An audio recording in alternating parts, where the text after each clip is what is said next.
if she's not renting it and using it for her business, then we shouldn't have any rental tax there. Very good. Because rental tax is only on rental income. You must rent out the property and get rent every month. Now, the law on rental income, especially for individuals earning rental income, if you earn 235,000 from that property per month, which is 2,820,000 per annum, then you can pay rental tax. But anything lower than 235 per month, we exempt it. And the rental tax on that is 12% for individuals and 30% for companies. So it is really fair. And for individuals specifically, you pay in 4 installments in a year. So that is every 3 months. You pay every 3 months, 25%. You can even choose to pay monthly. As you get the rent, you remove the 235, apply 12% on the balance, then you just pay using your phone on the USSD. You pay it to URA. Very easy. You don't have to wait for us to come for you, or to estimate. Is it for upcountry or for everyone in Uganda? Everyone.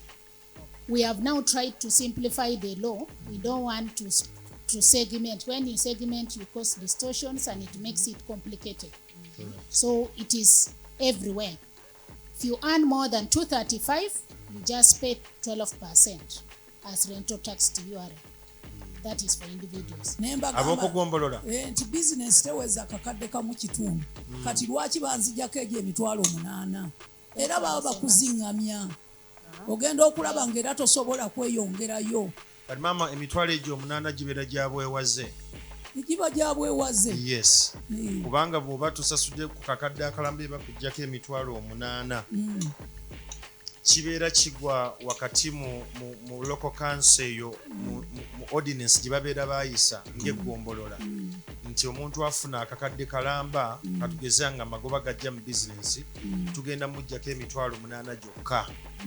Emitwalo 8 mama gibeera giri within the range. Nze kyembadde nteesa mama wange. Yes, sir.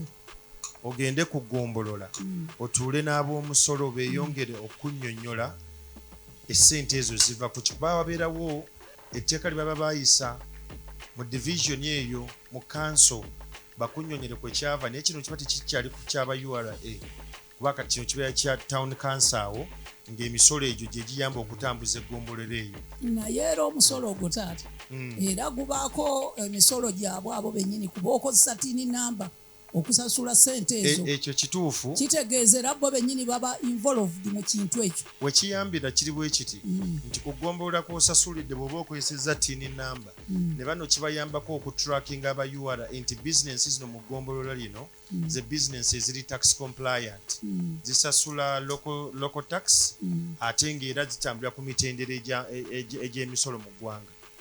Nyanza nnyo mukadde wange. Weebale nnyo okitegedde nnyo nga tuvudde era ku ekyo tusasudde ez'omukwano ez'eggombolola naye akawaayiro kano ke baga nti abakadde kintu ekyo ne luliro twayogera ne pulezidenti lwakuba nti yatuwa obudde butono nali njagala kukinnyonnyolako. Ababanka abo bajja tunyonnyola omukadde bw'aweza emyaka 65 owa Uganda afe bufi kuba abatakyayina mugaso. Mukadde wange olw'obudde ogenda kunzikiriza talina kufa ne minisita ajja kwongera okukittaanya mu nsonga. Kubanga kati ndi wano wadde baatugamba nti tujja kgenda batuwole. Iye. Ffe ab'emyaka egiri mu 65 66 tebajja tuwa ssente. Nali nkyayagala okwogera ne pulezidenti mugambe nti ffe twagala grant kubanga kati tetukyayina suubi ddala banka tezijja tuwola. Mama tugenda funa engeri tukikkaanyaako ekyo n'omukulembeze tuyanziza olw'obudde. Over to you, URA, please. We appreciate this concern. Actually, estimating is our last resort. We really don't want to estimate tax because we have a self-assessment tax regime. The taxpayer is supposed to look at their business transactions and then calculate their tax and submit to us and then pay. You don't even have to come to URA, but sometimes even when we estimate, you can still object. And then when you object, we give you an opportunity to now declare your own correct position.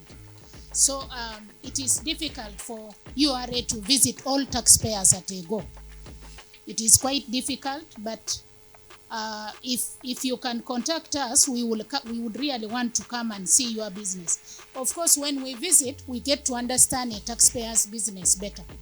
Sometimes even when they self-declare, they may make errors. The tax law keeps changing every year.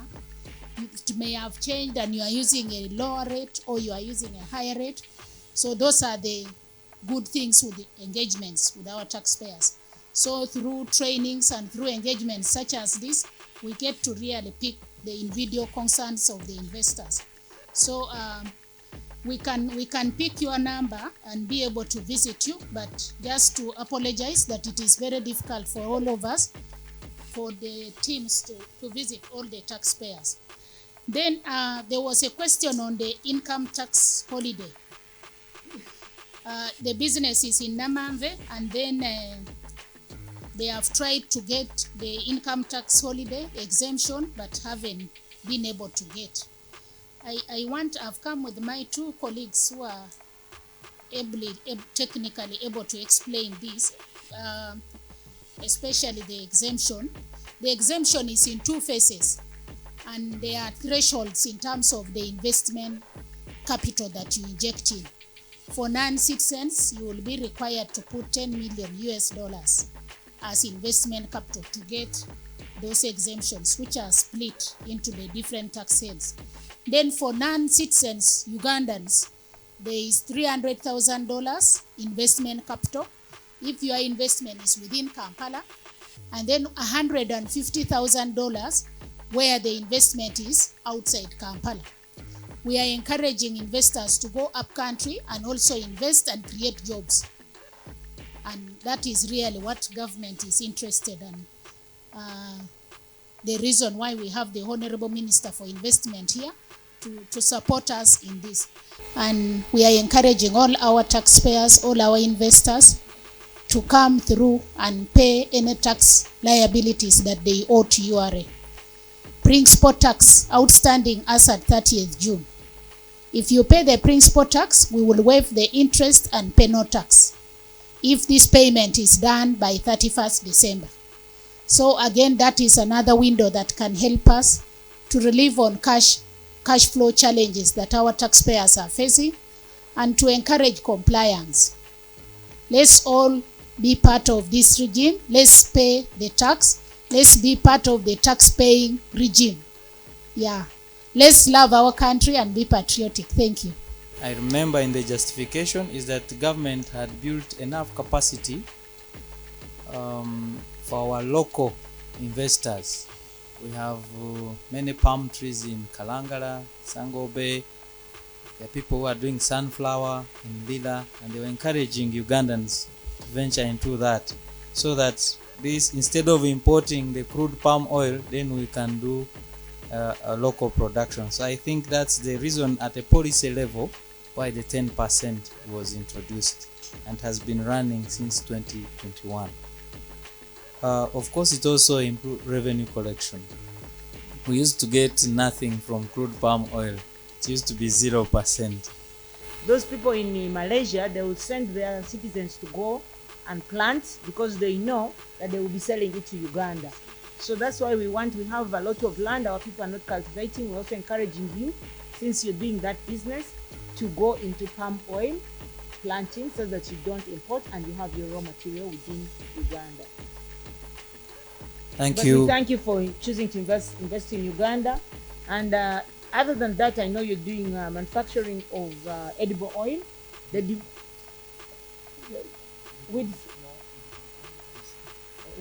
oil, wheat flour, and soap. So the edible oil, what is the gap for edible oil? Importation of edible oil? Honorable Minister, I didn't come with the statistics, but it's an area which I can produce the results on edible oil. Okay, my point to him as you continue making the submission is that there is still a lot of importation of edible oil in the country.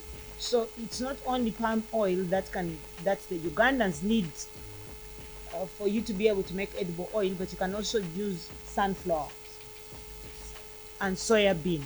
And our soils are fertile. These are fast-growing crops. You'll be able to cultivate and work with the farmers themselves so that they can become your suppliers. Okay. All right. And that area of agriculture is heavily incentivized. So you find a lot of incentives around that. Yeah. Yeah, all the incentives are around agriculture. Around the incentives around agriculture, because we need to encourage him to come, so he needs to see the benefit of how he can start doing cultivation here. Yeah. And even when you are bringing plant and machinery for agricultural production, you don't pay VAT at importation, whichever size of the plant and machine. You just produce, you start paying when you start production. So there is also that exemption.